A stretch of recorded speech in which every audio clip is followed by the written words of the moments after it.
అదే RTV app వార్తల్ని క్షణాల్లో చదివే అవకాశం ఉంటుంది. ఒక న్యూస్ పేపర్, ఒక టెలివిజన్ ఛానల్ మీ చేతుల్లో ఎప్పుడు ఉంటాయి. మరి జైత్యాల జిల్లా రేసుపల్లి సార్ అయితే పొద్దున ఒక రెండు బండ్లలో వచ్చిర్రు, 9 మంది 10 మంది అవుతారు. అయితే వాళ్ళు ఎందుకు వచ్చిర్రు మీరు ఓలంటే చెప్పులేదు. కిడ్నాపర్స్ అంటే అదే అదే అంటారు, తెలుగు మాట్లాడలేదు, మొత్తం హిందే మాట్లాడు. మరి ఏంటిది మీరంటే ఏది చెప్పలేదు. కథం బలవంతంగా కొట్టుకుంటూ తీసుకొచ్చి జీబులు వేసుకొని వచ్చిర్రు. నేను కూడా వస్తానంటే బలవంతంగా మన బట్టపల్లి సౌరస్త దాకా దోలికొచ్చి అక్కడ నూకేసిర్రు నన్ను. బలవంతంగా జీబులో మా ఆయనని సార్, మా ఆయనని తీసుకుపోయారు. నేను కూడా వస్తా ఆయనతోనంటే నన్ను నాడిదాకా తీసుకొచ్చి ఆడ దొబ్బేసిర్రు. ఆయనతో నేను వేరే బండి వినా మళ్ళీ సారంగపూర్ పోలీస్ స్టేషన్కి వచ్చి అడిగితే సార్ లేడమ్మా అన్నారు. అక్కడ అన్నాక మళ్ళీ ఇడికి వచ్చినాం, డిఎస్పీ ఆఫీస్కి వచ్చినాం సార్. వచ్చి ఇక్కడ అడిగితే మాకు చెప్పిర్రు అని అంటారు కానీ అంటారు కానీ మాకు నమ్మకం లేదు. ఇన్ఫార్మ్ చేసి అంటారు కానీ మాకైతే నమ్మబుద్ధి కావడం లేదు. అది ఎక్కడికి వెళ్ళి వచ్చినట్టు వాళ్ళు ఛత్తీస్గఢ్ నుండి వచ్చినట్టు మొత్తం హిందీ మాట్లాడుతుంది. కరెక్ట్ ఏం చెప్పలేదు, ఛత్తీస్గఢ్ అని ఒకటే సార్ అన్నారు. అది కూడా పోలీస్ అంటే అంటారు ఏం చెప్పాలి. చక్కగా తీసుకొని జీప్ వేసుకొని వెళ్ళిపోయారు. మన ఛత్తీస్గఢ్ దంతెవాడ నుంచి పోలీస్ స్టేషన్ దంతెవాడ మొత్తం అందరు హిందీ మాట్లాడుతున్నారు. ఒక్కైనా తెలుగు మాట్లాడేటైనా ఒక్కైనా ఎంబటి ఉన్నారు. డిఎస్పీ సార్ అంటుండు మాకు ఇంటిమేషన్ ఇచ్చే వెళ్ళిరు, ఛత్తీస్గఢ్ లో కేసు అయితే మీ డాడీ మీద ఇట్లా వెళ్ళినట్టు లేదంటుండు కానీ మాకైతే నమ్మబుద్ధి. ఏం కేసు అంటే కేసు గురించి ఏం చెప్పాలి. కేసు అయింది ఛత్తీస్గఢ్ లో దంతెవాడలో ఉన్నాడు గిట్లా అని చెప్పిండు. కానీ మరి ఇన్ఫార్మ్ చేసి రావాలి కదా పోలీసు వాళ్ళు. అయితే రాజ్యాంగంలో ఉన్నప్పుడు పోలీసుకి ఏం భయం. మరి ఇట్లా నీ మీద కేసు అయిందని చక్కగా తీసుకుపోవాలి.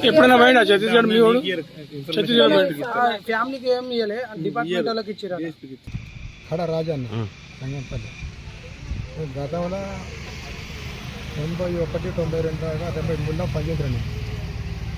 గంపన్న కమాండర్. తర్వాత నేను లొంగిపోయాను. ఆ పని నేను చేసుకుంటా బతుకున్నా. కానీ మామూలుగా ఇక్కడనే పని చేసుకుంటున్నాడు. అటు కాకపోతే ఈయన మిలిటరీగా పనిచేసి పెట్టుకుంటాడు. తర్వాత అవన్నీ వదులుకున్నాం. ఇక మా పని మేము వ్యవసాయం చేసుకొని బతుకున్నాం. ఇప్పుడు 6-7 ఏళ్ళ నుండి పౌర హక్కుల సంఘంలో పనిచేసుకుంటున్నాం. ఇట్లా ఎక్కడైనా సమస్యలు అయితే మా నాయకులు మాకు చెప్తారు, మేము వాళ్ళకి చెప్తాం. ఇట్లా ఈ సమన్వయంతో బతుకుతున్నాం. ఇట్లా మేము నేను పొద్దు కాడికి వెళ్ళి పని చేస్తాం. అట్లా నిన్న ఆడ మందు చల్లుకున్నాం. ఇవాళ కూడా మా పొలంలో మందు చల్లేది ఉండే. ఇట్లా పోదామని చెప్పి అనుకున్నాం. ఆడ అన్నం తింటున్నా తను తిన్నాడు. ఆడికి 7 కూడా వచ్చింది. అంతకుముందు ఆ ఇంటి ముంగట సాలలో ఇల్లు ఉన్నది. ఆ ఇంటికి ఒక 5-6 వచ్చారు ఆర్ఎస్ఎస్ వాళ్ళట.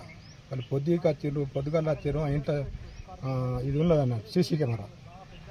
అది ఈ ఇంటికి ఎదురుగా పెట్టిండ్రు వాళ్ళు. ఈ ఇంట్లో ఏం మాట్లాడుకుంటాం ఏం కథ ఎప్పటికప్పటికి చాలా కేర్ఫుల్గా జాగ్రత్త కొద్దిగా పెట్టిండ్రు.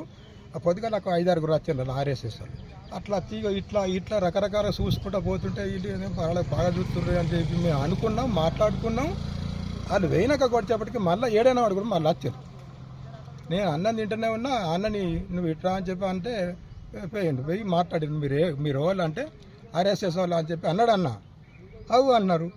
అవు అంటే ఆర్ఎస్ఎస్ వాళ్ళ మీరు ఎవరు గుండాలా అని అన్నాడు. ఇట్నే గుండాలంటే వానికి అర్థం కాలే. తెలుగు అడిగిన దానికల్లా గుండాలా అంటే అంటారు, ఆర్ఎస్ఎస్ అంటే నా అంటారు, పోలీసు వాళ్ళు అంటే అన్నారు. ఇట్లా అని ఏంటిది సారంగపుర ఎస్ఐ దగ్గరికి పోదంతా, ఎస్ఐ రమ్మన్నాడు. ఆడికి పోదంతా పోలీస్ స్టేషన్. ఎస్ఐ నాకు చెప్తాడు నేను మాట్లాడతా అని చెప్పి అన్నాడు. అంటే మేము పోదంతా అని చెప్పి అన్నారా బలవంతంగా మొత్తం ఇటోవర్ మొత్తం 4-5 వాటి గుంజుకొని పోతూనే ఉన్నారు. ఇక ఏం మాట్లాడని అరే కనీసం మాట ముచ్చట ఏం కూడా మాట్లాడనీయకుండా జబర్దస్తి తీసుకుపోయి కార్లో వారేశారు. అరే ఏం కనీసం ఇదేందని చెప్పి ఒక 20 మంది 30 మంది జమ అయ్యేసరికి మాట్లాడదాం అనేసరికి వాళ్ళకు కొద్దిగా దళది వచ్చింది.